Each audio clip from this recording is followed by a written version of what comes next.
perkenalkan nama saya Sarulina Meli.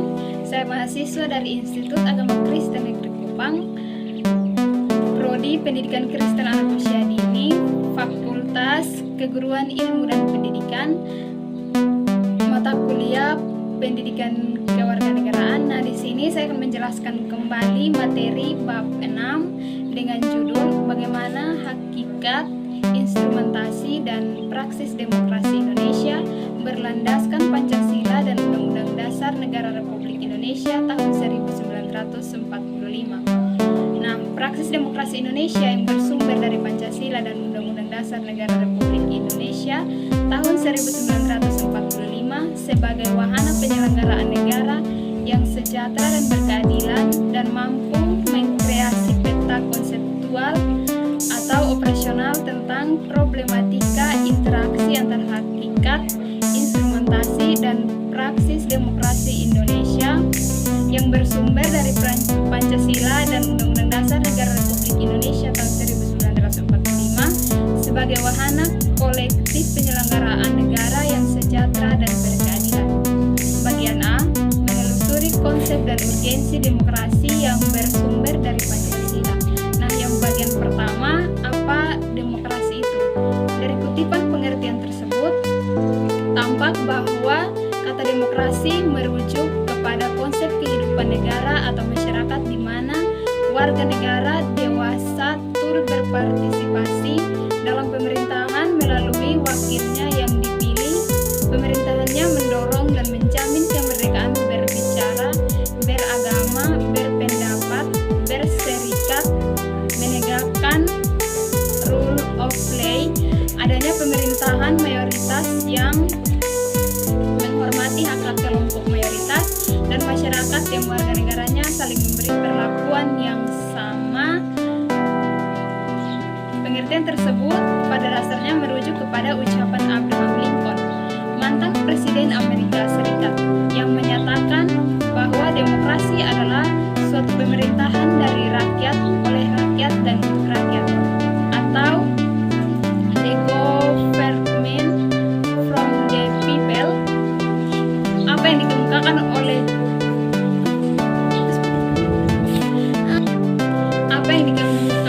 oleh CICED tahun 1999 tersebut melihat demokrasi sebagai konsep yang bersifat multidimensional, yakni secara filosofis demokrasi sebagai ide, norma, dan prinsip, secara sosiologis sebagai sistem sosial, dan secara psikologis sebagai wawasan, sikap, dan perilaku individu dalam hidup bermasyarakat. Demikianlah beberapa pendapat tentang apa itu demokrasi secara terminologis. Sekarang secara kelompok menelusuri dan mencari pengertian demokrasi daripada para ahli, baik dari literatur Indonesia ataupun dari literatur asing. Jika demokrasi dipahami sebagai sistem kehidupan kenegaraan, seperti definisi pertama, apa saja prinsip atau pilar penyangkanya, sehingga mencirikan kehidupan bernegara sebagai pemerintah demokrasi sebagai satu sistem sosial kenegaraan. USIS tahun 1995 mengintisarikan demokrasi sebagai sistem memiliki 11 pilar atau sokomuru, yakni kedaulatan rakyat, pemerintah berdasarkan persetujuan dari yang diperintah, kepuasan mayoritas, hak-hak mayoritas, jaminan hak-hak asas manusia, pemilihan yang bebas dan jujur, persamaan di depan hukum, proses hukum yang murni, perbatasan pemerintahan secara konstitusional, pluralisme sosial, ekonomi dan politik, dan nilai-nilai toleransi, pragmatisme, kerjasama, dan mufakat. Di lain pihak, Sanusi 2006 mengidentifikasi adanya 10 pilar demokrasi konstitusional menurut Undang-Undang Dasar Negara Republik Indonesia tahun 1945, yakni demokrasi yang berketuhanan yang Maha Esa, demokrasi yang kecerdasan, demokrasi yang berkedaulatan,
membangun argumen